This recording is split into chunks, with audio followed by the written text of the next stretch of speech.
Hey yo everybody, welcome back to another episode of LRTZ Podcast. Hari ini saya tidak ditemani oleh mas-mas besar berotot, tapi saya kedatangan tamu spesial dari Thailand, Kunoy. Sawadee-hap. Annyeonghaseyo. Salah Gue negara. lebih ke opa-opa Korea. Oke. Noyopa. Oke, LRTZ, hari ini saya ditemani oleh host spesial bernama Mas Noy. Halo semua, halo LRTizen. Kok mendadak cool? Iya, Iya, berubah kak. Berubah langsung. Gitu, India. Oke. Ya, Mas Noy, gue disuruh ajak Mas Noy aja sih ke sini. Karena kita punya narasumber, ya teman ngobrol sih sebenarnya, yang juga nggak kalah spesial dari Mas Noy yang sudah kita impor dari Korea ini, yaitu ada Mas Aditya Mahalana. Oke, kita udah ditemani oleh Mas Aditya Mahalana. Nah, di sini nih dari yang kita baca-baca ya, sebenarnya juga agak effort banget ini untuk mencari tahu background dari Mas Aditya ini karena cukup misterius. Susah dikepo. Betul, karena tidak seperti narasumber-narasumber kita yang lain. Mas Adit ini tidak bermain sosial media apapun ya, Mas Aditya. Oh iya, saya memang nggak aktif di sosial media. Saya punya Twitter, cuman nggak pernah post. Silent reader aja nih. Mencari berita. Coba kita cek like-nya.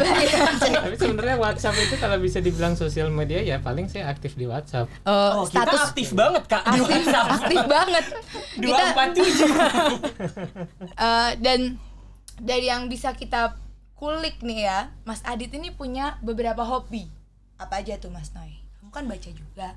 Hiking, salah satunya hiking. Betul, hiking. Terus Oke lah. running ya mas ya. Lari dari masalah juga nggak mas? Oke lah, hiking, running from reality. And then ada satu nih yang rada-rada asing ya. Iya, rada-rada nggak wajar gitu loh. Kalau aku mikirnya ini kayak jenis kerajinan baru nih.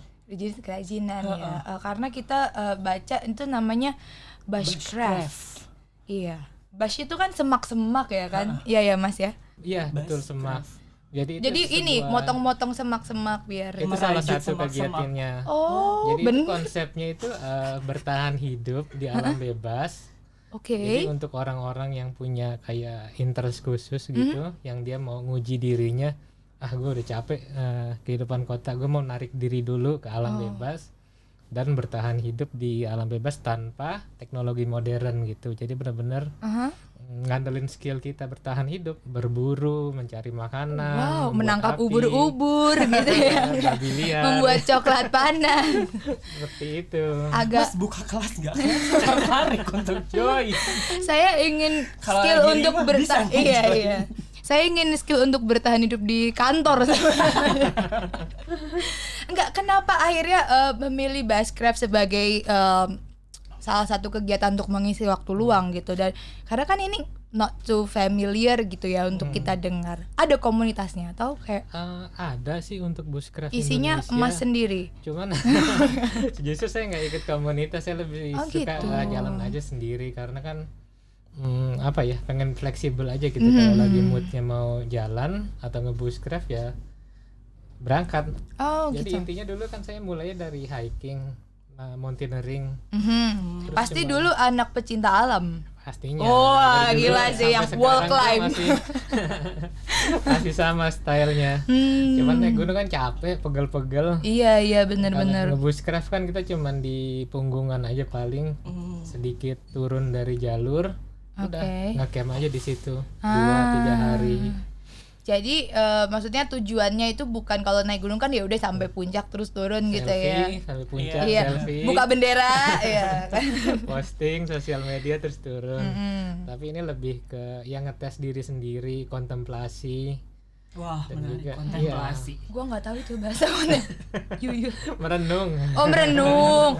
Overthinking kalau gua tuh malam-malam gitu ya. Oh, ternyata ada sebutannya juga ya. Bushcraft menarik sih. Sejak kapan Mas akhirnya kayak dari awalnya kan pencinta alam, naik gunung segala macam, terus kok sampai akhirnya kayak enggak, gue kayaknya ke Buzzcraft deh gitu.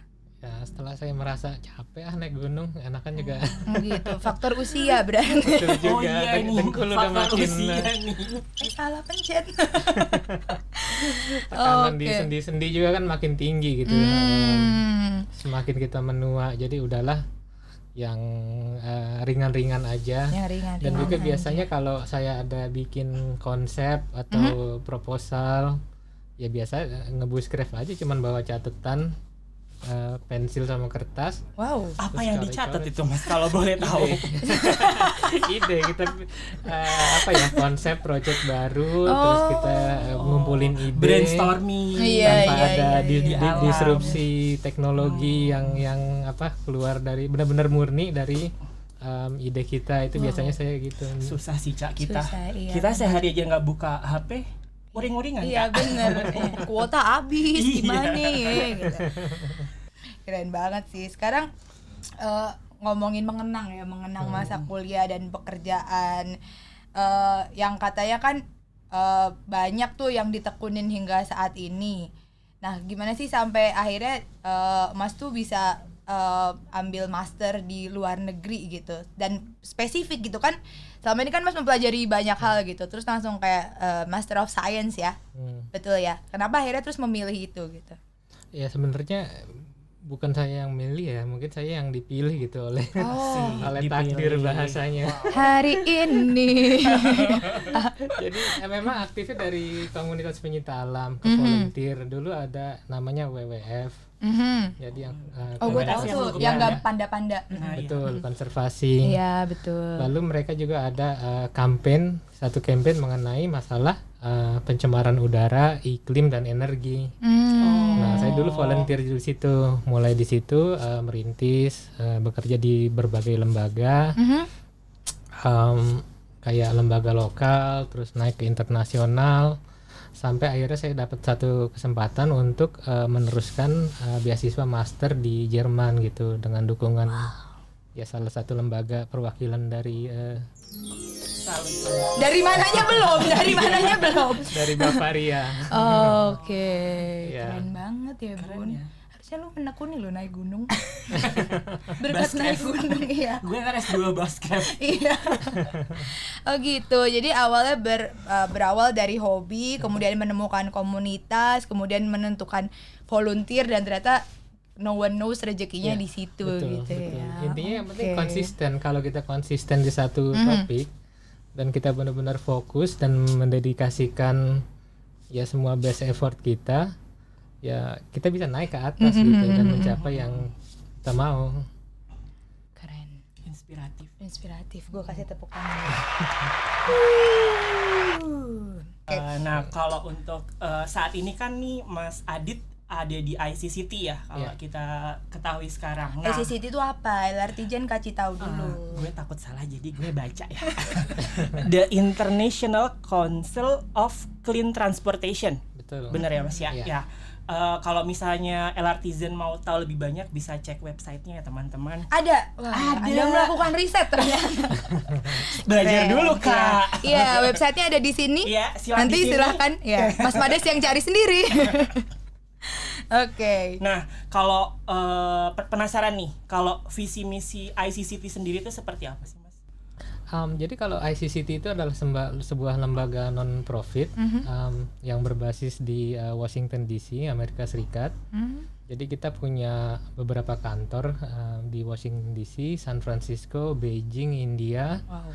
Lalu ada di Brazil. Di Jakarta nggak ada kantor, tapi kita ada beberapa project. Jadi visi dari ICCT sendiri itu untuk melakukan riset, penelitian, studi terkait dampak dari penggunaan transportasi terhadap kesehatan manusia dan juga terhadap lingkungan. Oke. Ya. Itu Mas Noy, Oke. tahu kan? Ya, oke. Tadi aku note ya Mas ya. Aduh serius banget ya gue. Ya nggak gue apa-apa, note. nggak apa-apa. Tadi sempat aku dengar tadi Mas bilang ada beberapa project di Jakarta ya. Boleh diceritain nggak singkat aja tuh projectnya tuh kira-kira apa aja sih yang ada dilakuin di Jakarta? Ada beberapa, tapi terutama terkait mendukung pemerintah dalam mencapai target untuk penerapan kendaraan bersih gitu. Kendaraan bersih ini artiannya efisiensi, dia lebih efisien dan dia lebih rendah emisi, baik dari teknologi kendaraannya maupun juga bahan bakarnya. Oke. Seperti itu. Jadi mendukung pemerintah gitu ya. Ya, kita memberikan masukan-masukan baik dari studi dan research yang kita lakukan, Oke. berpartner dengan beberapa universitas yang ada dan beberapa lembaga regional juga gitu. Kita sifatnya memberikan dukungan dan juga support, nggak cuman ke Pemprov aja tapi juga ke beberapa kementerian terkait seperti gitu. Kementerian Perhubungan, lalu juga mungkin lagi penjajakan dengan Kementerian Lingkungan Hidup, seperti itu. Tapi yang konkret sedang dilakukan sekarang, kita lagi mencoba mendukung Pemprov DKI Jakarta untuk menyusun roadmap untuk kendaraan listrik. Wow. Wah, kendaraan listrik. Wah, menarik. Kendaraan listrik dengan Pemprov Jakarta tadi ya, Pemprov sedang penjajakan. Jadi dalam bentuk public transportation berarti. As Iya, we know semua. ada Transjakarta. Ini memang penerapan mobil listrik untuk Transjakarta. Iya, jadi secara keseluruhan Jakarta itu kan memang sudah banyak kebijakan, baik itu kebijakan maupun dokumen strategis yang mengarahkan perubahan pola berkendara menjadi lebih ramah lingkungan. Itu udah banyak beberapa perda yang dikeluarkan gitu. Dari pemerintah pusat pun juga udah sebenarnya sangat aktif ya, gembar-gembor. Oh, kita harus adopsi nih kendaraan listrik secepatnya. Ini kan banyak kaitannya. Yang pertama dengan isu bahan bakar. Jadi untuk mengurangi beban impor bahan bakar yang kita pakai untuk sehari-hari, itu kan berdampak bisa, juga ya ke arah sana ya. Iya. Lalu juga kita punya potensi nih untuk produksi kendaraan listriknya, kayak cadangan bahan baku untuk baterai itu banyak gitu. Oh ya. Iya. Keren ya Baku kita baterai ya. apa emang? Karbon. Iya nggak sih? Mineral, rare earth. Itu Wawasan baru. Apa ya bahasa Indonesia juga sih? Oh, Nggak ngerti bahasa I cannot, which is I literally don't understand. Apa tadi Mas? Tadi mungkin pelan-pelan. Rare earth ya, bahan Rare tambang langka mungkin, bahan tambang langka. Rare earth. Nikel, Iya. kobalt, ya. Itu bahan baku baterai. Biasa kalau kamu punya baterai di rumah coba dibelek. Iya. Jangan dibuka ya, itu Diteliti. beracun. Jadi harus ada penanganan khusus untuk baterai. Mas Mai kabarin aku kalau kamu mau buka baterai. Aku siapkan segala sesuatunya. Soalnya dia itu high curiosity Mas Adit. Kalau nggak dikontrol, gila. Harus sering-sering di-remind nih Mas Noy. Baterai itu kan memang kalau masih aktif itu berguna, tapi kalau udah jadi limbah, dia masuk ke limbah B3. Oh iya. Berbahaya dan beracun. Jadi sebenarnya kita buang baterai itu juga nggak boleh sembarangan ya? Iya, nggak boleh. Harus di wadah khusus, karena dia menjadi kontaminan gitu. Untuk lingkungan. Jadi makanya kan Sudah berapa ratus baterai yang kamu buang selama kamu hidup? Nah, mulai dibiasain baterai bekas itu dipisah. Tapi dibuangnya kemana ya Mas? Harusnya itu kan ada ya peraturannya. Jadi produsen baterai itu berkewajiban untuk menarik kembali dan mengolah. Oh, karena dia limbah B3. Iya, limbah B3 harus perlu perlakuan khusus. Oke, tapi kayaknya memang itu new info gitu loh, kayak rare. Kita mungkin kurang concern ya sama baterai, iya, ternyata juga limbah juga guys, bukan cuman plastik. Kadang gue pisahin sih di plastik khusus, tapi gue buang juga ke TPU. Kalau gue baterai nggak gue langsung buang, gue jemur. Kali bisa dipakai lagi. Ekonomis anaknya. Dulu main Tamiya ya. Oke, wow, banyak insight baru kita di sini ya. Dan sekarang nih Mas, kayak tadi kan kita udah masuk ke proses untuk application proses ya. Maksudnya dengan kita coba perlahan untuk shift dari public transportation yang dari bensin kemudian mau diarahkan untuk menggunakan elektrik gitu. Faktor-faktor yang mengganjal apa ya? Faktor-faktor mungkin. Noy. Kayak kita cocok deh, Cak. Kita Saling melengkapi. gimana kalau lagi kita buang aja? Iya, faktor-faktor yang menghambat untuk itu akhirnya diterapkan langsung di Indonesia, khususnya di Jakarta tuh apa kira-kira Mas? Sebenarnya kalau kita ngomongin secara global itu mungkin market-market yang di negara maju ya yang baru bisa berhasil, dan Tiongkok, Cina. Iya. Itu mereka yang paling banyak menggunakan kendaraan listrik Untuk saat ini. untuk saat Wow, ini. keren Kalau banget. misalnya Norwegia bahkan dia udah lebih banyak porsinya kendaraan listrik di kota, itu lebih banyak kendaraan listrik. Dan itu dikombinasikan dengan pengaturan lalu lintas yang ketat di kawasan perkotaannya. Karena balik lagi ke dampaknya tadi. Kalau kendaraan dengan mesin bakar dia kan menimbulkan emisi ya. Betul. Dan apalagi kalau kualitas bahan bakarnya katakanlah Ya nggak udahlah, memenuhi pakai standar. aja yang murah lah ya. yang murah, yang yang penting campuran ya kan ya. dioplos, yang penting Oplos, jalan. yang penting Tapi itu jalan. sebenarnya kan Ngerusak mesin juga. ngerusak mesin juga, dan emisinya lebih tinggi dari nilai yang ditetapkan saat kendaraan itu didesain gitu. Nah, barriernya memang ada 4 yang kita identifikasi.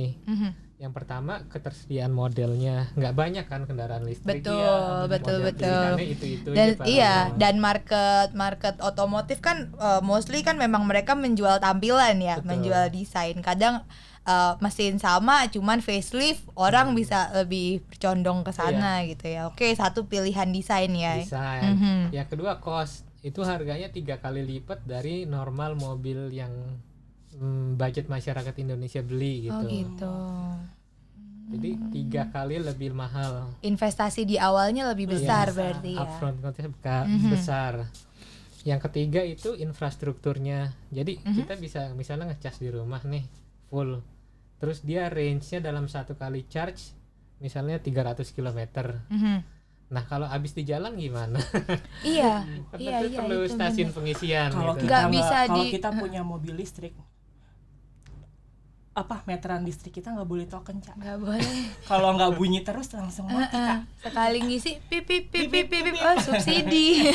betul dan itu memang kedengarannya sepele tapi Iya. sebenarnya penting. Jadi setahu saya kalau kita mau beli mobil listrik ya minimal di rumah itu lebih dari 7,5 kilovolt hampir 7.500 watt ke atas Iya, yang bisa iya. charge. Sementara di sini 2.200 ya standar ya, mau rumah-rumah standar gitu. Ya, itu untuk pengecasan di rumah. Lalu untuk di tempat umum, misalnya di tempat parkir atau Terus di gue punya, mall. maaf Mas, gue punya pikiran random.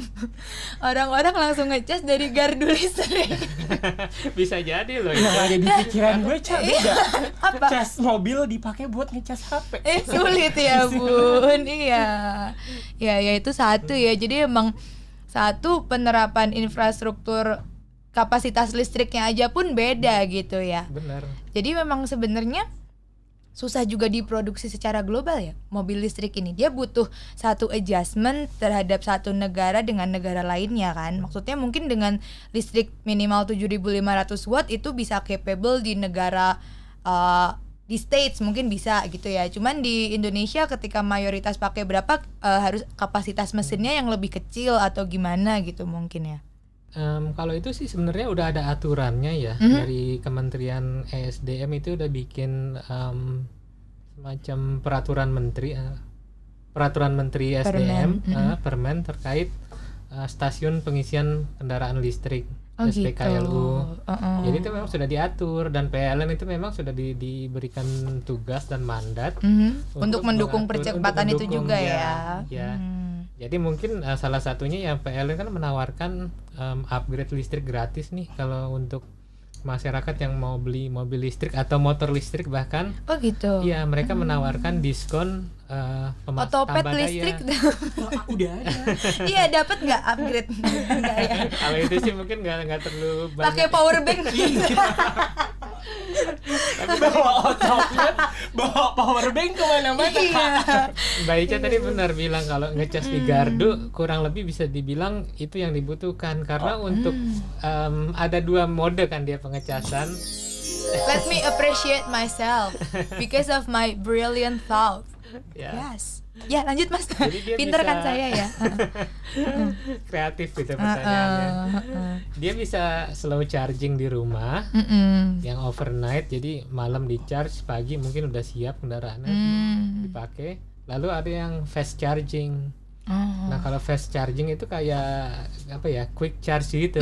Jadi cuma 2 jam bisa 80% kapasitas baterainya. Wow. Tapi dia membutuhkan daya yang besar, Iya, sekitar iya, 40 kilowatt. Nah ini tuh mungkin kapasitas satu gardu ya kalau bisa dibilang. Iya. Mati lampu tuh Mati satu lampu. komplek. Satu RT, siapa yang ngecas mobil? Hai. Gua lagi mau ujian online. Ya, apalah saya yang suka lupa ngecas HP di malam hari. Harus lagi ngecas mobil. Iya. Lifestyle sih sebenarnya ya. Ketika mungkin suatu saat memang sudah diharuskan, ya mau nggak mau sebenarnya juga orang akan beradaptasi. Cuman kan sekarang memang masih ada pilihan yang lebih mudah. Jadi ya pasti orang akan lebih cenderung ke yang mudah itu ya. Tepat, itu baru yang saya baru omongin. Sekali lagi ditebak lagi sama Mbak Ica, public awareness. Gila, Ica. Kalau masyarakat baca gue. kalau masyarakat bisa mengetahui dampaknya dengan beralih ke kendaraan listrik, maka target percepatan kendaraan listrik itu akan lebih cepat tercapai gitu. Saat ini kan kita belum banyak tahu. Kalau gue beli mobil listrik nih udah mahal, ngecharge-nya susah. Belum kalau banjir, Kalau banjir, Kepikirannya udah negatif semua ya. Iya, orang-orang. betul. overthinking. Iya. harusnya itu juga perlu dikampanyekan bahwa dengan beralih ke kendaraan listrik mungkin nggak perlu beli ya, tapi kita bisa selektif gitu. Misalnya mau naik salah satu ride hailing yang kayak on demand, kita bisa milih yang listrik. Listrik. Ya, atau mendukung program pemerintah terkait elektrifikasi kendaraan, itu juga bisa salah satu bentuk dukungan gitu.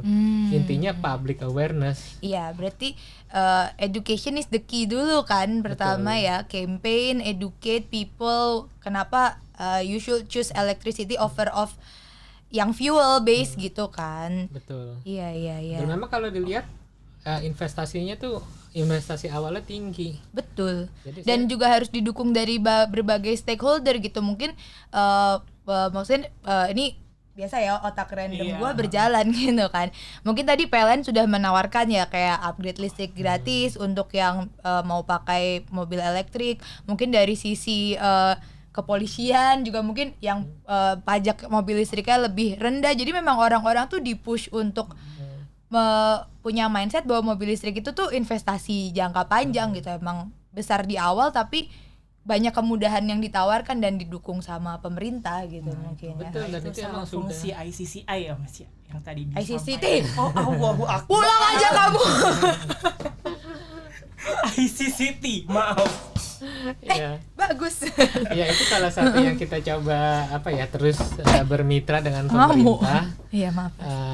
Ya untuk ya memberikan misalnya bukti tambahan atau bahan tambahan untuk pertimbangan mereka untuk mengatasi 4 masalah utama itu. Jadi yang model yang terbatas, harga yang tinggi, infrastruktur yang kurang memadai, sama masyarakat yang belum paham manfaatnya apa. Tapi ya itu tadi balik tadi, kalau kita pemerintah sudah berkomitmen untuk mendukung pelaksanaan Paris Agreement, penurunan emisi, dan salah satunya dari sektor transportasi, ya mau nggak mau kita harus mulai bertransisi gitu ke arah sana. Tapi ini nggak bisa dalam sekejap gitu. Misalnya tahun depan listrik semua, bertahap. Ya ada sektor yang prioritas. Kayak angkutan publik itu kan bisa diprioritaskan. Iya, betul. Itu kayaknya angkutan umum itu mungkin cara termudah untuk kayak orang-orang kayak kita nih, Ca, ya. Rakyat jelata Kalau gini kan. misalnya mau support nih ya terkait sama isu ini. Ya karena kan nggak mampu beli Angkutan Tesla umum, gitu iya. ya kan. Jadi ya bus gue elektrik gitu kan. Bisa dibanggain loh. Iya, pas busnya lewat lagi bensin, gua nggak mau naik. Telat nyampe kantor. Pokoknya nunggu yang elektrik.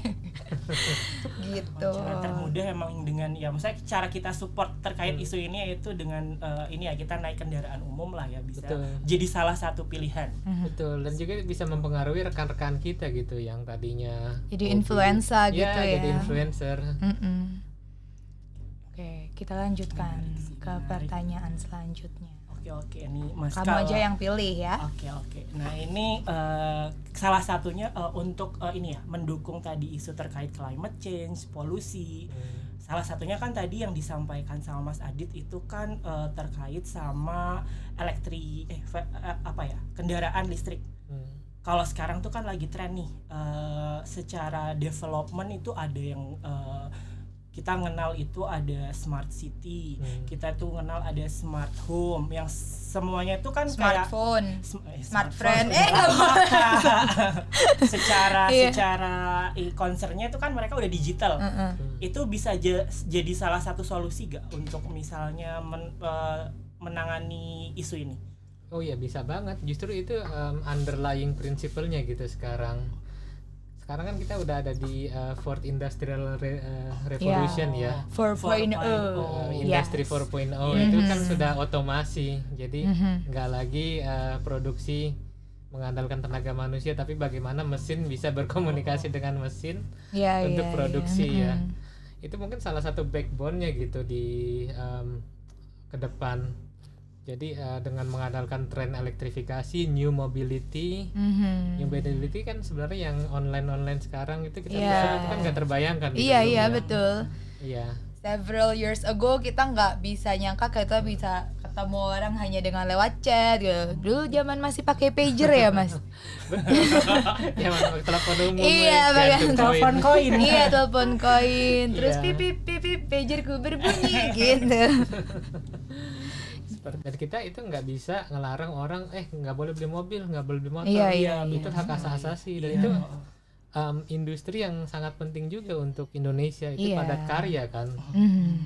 Yang kita pikirkan gimana supaya ke depannya transportasi yang kita semua andalkan dan kita semua suka ini bisa berkelanjutan gitu, sustainable. Itu banyak cara seperti mengavoid, menghindari pergi-pergi yang nggak perlu dengan kendaraan bermotor, shifting ke transportasi publik, Avoid shifting, dan improve performanya. Oke. Dari sisi avoid nih kayaknya tadi yang gua tangkep lifestyle sepeda salah satu hal yang mendukung ya. Oh iya, ini pasti. belakangan ini tren banget. Iya, tren nih, banget sepeda. anak-anak hits itu. Mungkin bisa salah satu jadi Pilihan. jadi pilihan juga. Shifting itu beralih ke Satu mode ke mode yang lain. oke. Atau juga kombinasi. Oh iya benar. Ya, misalnya tadi pakai mobil untuk commute, bisa kombinasi pakai mobilnya sampai di Mana? katakanlah terminal atau stasiun, Habis itu dia pindah. lalu dia pindah. Lanjut Iya. ya, oke. Kemudian terakhir tadi improve. Improve itu perbaikan dari teknologi kendaraannya sendiri.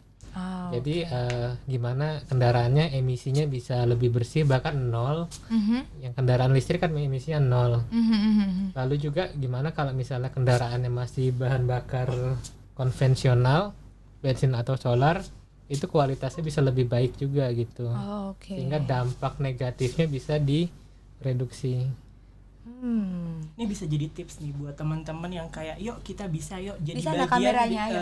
untuk Bisa ya. kampanye terkait Iya, sama zero emisi nih. benar. Pertama kita harus avoid, kurangin kalau misalnya kita tidak perlu ya untuk berpergian Dengan Yang- kendaraan Iya, bermotor. kendaraan bermotor. Yang kedua tadi apa Cak? Shifting. Nah, ini kita bisa prioritasin kita pakai kendaraan umum mungkin Betul. ya. Atau tadi combination ya. Yang ketiga Improve. Baru ini kita mungkin nanti jika nanti pada saatnya udah siap ya mungkin Indonesia bisa jadi bagian nih ya, jadi Betul. arahnya, Zero ya, emission. zero emissionnya ini. Green environment. Gitu. Jadi semuanya serba listrik. Jadi kita balik lagi ke pertanyaannya, kita bangun kota itu sebenarnya untuk siapa sih? Untuk kita tinggal apa untuk kendaraan? Ya. Ya ampun, dalam banget. Aku menangis. Ya. Gue langsung pengen pulang naik bis kota. Gitu. Jadi esensinya adalah who is the city belongs to, gitu ya. Iya, dan banyak di negara yang, terutama negara yang sudah negara industri ya, negara-negara barat, mereka kota-kota besarnya juga udah mulai meninggalkan kendaraan bermotor gitu. Jadi di pusat kotanya sendiri itu diterapkan zero emission zone. Ya kita mungkin CFD ya, tapi ujungnya abang-abang cilok yang mangkal. Enggak. Betul. Jadi memang nggak boleh dimasukin oleh kendaraan bermesin pusat kotanya. Seperti di London zero emission zone, kecuali kendaraan listrik, hanya kendaraan listrik yang boleh melintas. Jadi karena mereka udah menemukan kembali konsepnya, mereka bangun kota itu untuk manusia gitu. Jadi seharusnya ya manusia lah yang memenuhi ruang ya kan.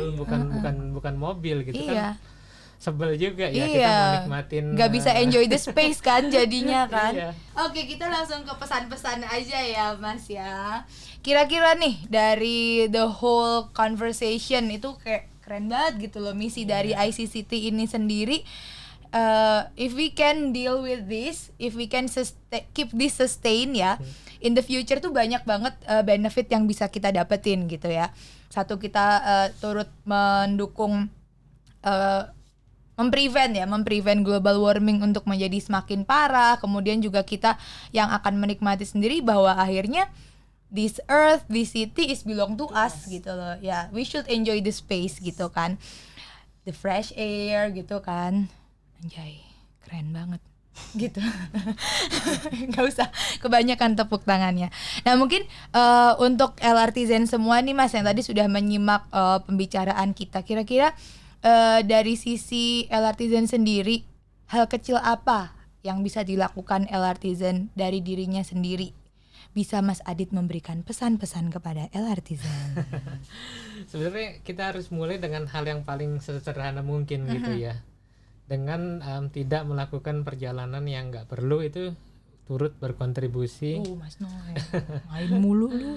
Dan juga kalau misalnya kita punya kendaraan, kita juga memperhatikan perawatannya, kapasitasnya. Oh iya bener-bener. Karena kita konsepnya punya kendaraan itu kan hak pribadi ya, hak asasi, semua boleh punya kendaraan kok. Cuman yang kita dorong pemerintah, gimana kendaraan ini bisa tetap koeksis dengan kita gitu. Dampak negatifnya bisa direduksi ya, sehingga ya kayak rajin uji emisi gitu ya, mengetahui kapasitas atau limit dari kendaraannya dan dampaknya. Jadi awareness dari diri kita sendiri ya ditingkatkan gitu LRTzen. Jadi kalau LRTzen mau tahu lebih lanjut lagi tentang ICCT Indonesia, balik lagi kita bisa cek websitenya ya. Itu khusus website Indo atau worldwide? Global, iya worldwide. Nggak bisa bahasa Inggris. Nggak bisa bahasa Inggris. Bahasa Thailand? Klak now. Oke LRTzen, seru banget obrolan kita sama Mas Adit hari ini. Seru kan? Saya tidak pernah peres. Kita dapat banyak insight, dapat banyak ilmu pengetahuan. Mas Noy langsung gak doyan makan karena dia hanya makan ilmu pengetahuan. Kenyang saya hari ini. Kenyang. So LRTzen, gak kerasa kita udah sampai di akhir episode kali ini. Semoga episode kali ini bermanfaat dan bisa memberikan insight baru buat LRTzen, bisa lebih termotivasi untuk memulai lifestyle yang avoid, shifting, dan juga improve, supaya kita bisa tinggal lebih lama dan lebih nyaman di bumi kita tercinta. Gitu aja kan, keren banget. So, sampai jumpa di episode selanjutnya LRTzen Podcast, Live Up Your Life. Mas seneng banget. Mas Adit makasih ya Mas. Mas Adit makasih.